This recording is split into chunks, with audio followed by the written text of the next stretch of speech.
Something every artist faces is the pressure to make art. You're staring at a blank page, and you just know you should be making marks, but maybe you don't know what to do. Then there's also the pressure that comes with having a career and doing this for a long time. I recently experienced a long stretch of artist block. I just couldn't bring myself to make art. Sitting down at the table seemed like the hardest thing in the world, and I know a lot of artists experience this. And for me, the way I got around it was to just start making marks on a page.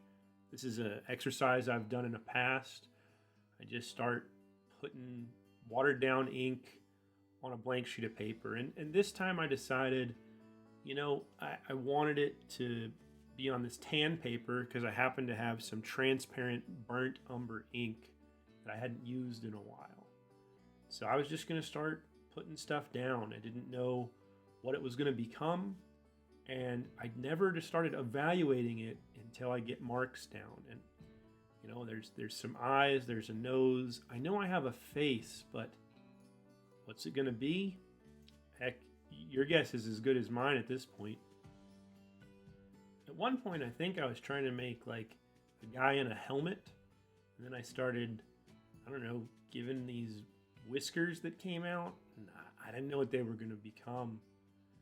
And then kept adding more stuff, and I thought, hey, those kind of look like sideburns. A character with sideburns I've always liked, and that's Wolverine. Wolverine was my favorite X-Men when I was a kid, and I guess if I have to pick a favorite X-Men now, I like a lot of them, but I still really like the Wolverine. And, Logan's just cool. I was a kid in the 80s, and so, we didn't have anything like that before Logan. It just kind of blew my mind. And so, why not turn this into Logan? There's nothing holding me back. And right here, I've overcome the art block. I've overcome the pressure. Now I know exactly what I'm doing, and then it just starts to become fun. I'm using this really square, blocky brush and just putting down ink. And another funny thing started to happen is that I had a little bit of red on my palette, and so the burnt umber started to get this red hue after a while. I guess the red ink on the palette was reactivated, and that red ink was years old. I broke out an old inking palette I hadn't used in a long time. And so at this point, it just starts to become something. Now, I don't know about you, but for me, the biggest hurdle when I'm feeling that deep art block is actually sitting down in the chair and making art. It almost felt like a weight in my chest, like there was this barrier to sitting down. And so just going, it's not about making anything. I'm just going to smear some ink around the page and see what happens. And then this other part of your brain takes over when you start working and you start seeing the shapes and start identifying, oh, hey, I think I want this to be an eye. And, oh, man, there's the nose. And then you just start wanting to finish. And before you know it, the art block is gone and you just want to make this thing. You want to see it to completion. A piece of advice I got from a teacher one time was that sometimes when they were oil painting, they'd actually go in with like a bright purple or some other garish color and just put a mark in the middle of the page, because the desire to fix that mark would push them through an entire painting, or at very least get them started. And this is a similar kind of thing. Just make something and don't obsess about what it's going to be or where it's going to be sold or how someone might use it. Those things are all just a barrier to art. Yes, you might need to consider those things at some point, but during the creation process, they just become a barrier. Questions like, what would you make if you could make anything? Oh gosh, that's so intimidating. Or what's your series you're going to do? Or what's your brand? Or, how are you going to create an IP or an intellectual property? All of those things, for me, they just kill motivation. they take over, and the obsession to, I don't know, just do all that, it just freaks me out. And I've gotten to a point where those things are very demotivating.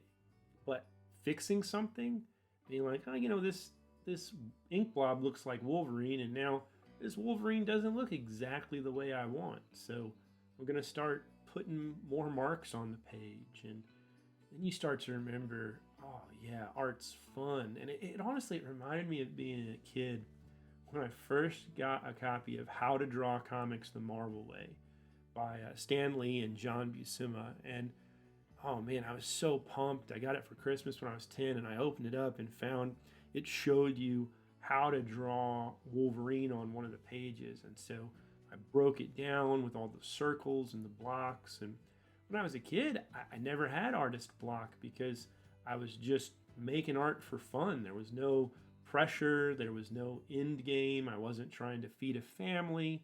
I mean, like so many things, part of the joy of being a kid is lost on children. But that free-spirited nature, that's what I'm constantly trying to recapture in art. And this helped do that for me. Well, why did I put those red marks on the cheek and the chin?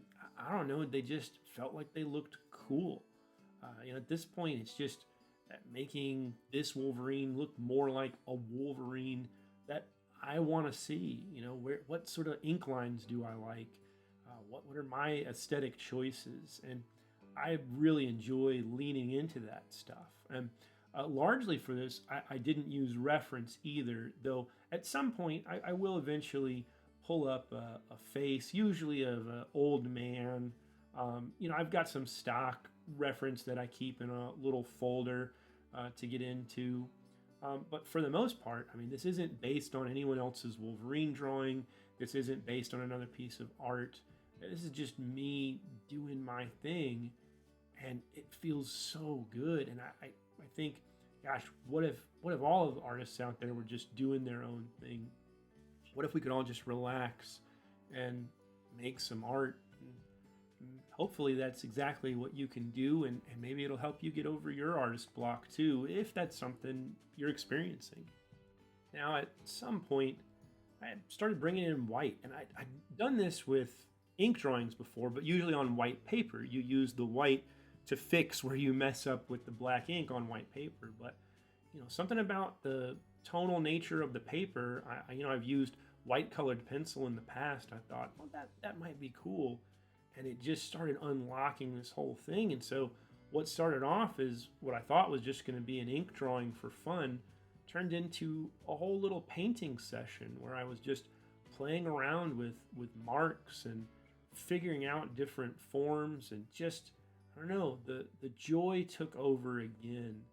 And that's my hope for you. My hope is that you enjoy making art, that whatever stress is in your life, whatever difficulties and challenges you're facing, those are all real, and art's not going to make them go away, but it might let you escape for just a little while, let you get out of your own head and put some marks down on paper. And so if you've never tried this, I'd highly recommend just getting a piece of paper, putting some ink blobs down, and seeing what happens.